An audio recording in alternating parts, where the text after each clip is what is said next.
The statements we're about to show you are from the Holy Qur'an, and is said to be the official, unchanged, pure word of God, revealed over 1400 years ago. Claiming to be the word of God is a heavy statement, and without proof, or if a single contradiction is found within the book, the apparent word of God will be proven false. So without further ado, let's put the book to the test. In the 23rd chapter, titled The Believers, from the 12th to the 14th verses, God is said to give a detailed description of how the human being is formed. It begins by saying, "We then placed him as a sperm drop in a place of settlement, firmly fixed. Then we made the drop into a alaqa." We will translate this word very soon. "And then we changed the alaqa into a lump.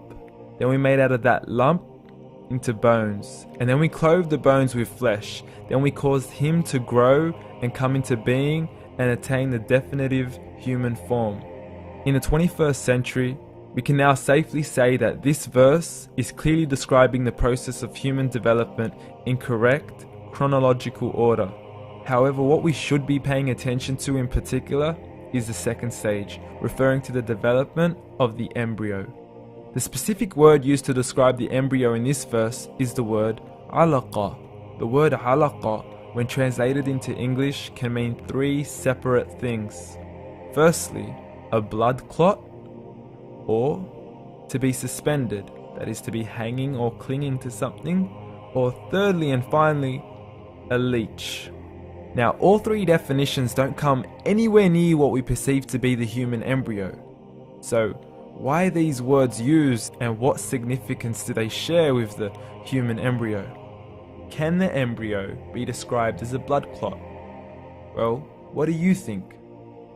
In the third week of embryonic development, a tubular heart joins with the blood vessels to form a primordial cardiovascular system, and by the end of the third week, the blood is circulating and the heart begins to beat on day 21.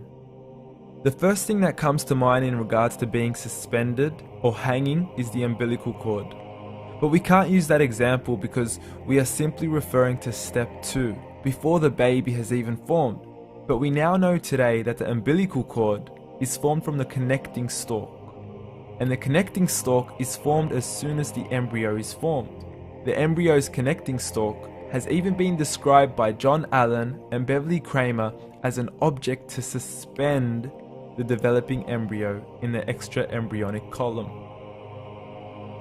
So an embryo is suspended and does have a strong resemblance with the blood clot. What on earth would an embryo have to do with a leech? Figure A shows the structure of an embryo at 25 days. Figure B shows a leech. Now please note once again that the embryo in this stage is no greater than the size of a kernel of wheat. This is an X-ray of the embryo at 22 days. This is the internal structure of a leech. It's mind-blowing stuff, but you still haven't seen anything yet. This is the head of the embryo at 22 days. The detail you are seeing right now is absolutely impossible to be seen with the human eye and can only be seen with a microscope. This is the back end of a leech. There's no other words used to describe this other than mind-blowing. The pictures we have shown you are impossible to be seen with the human eye or even to be predicted by the human mind.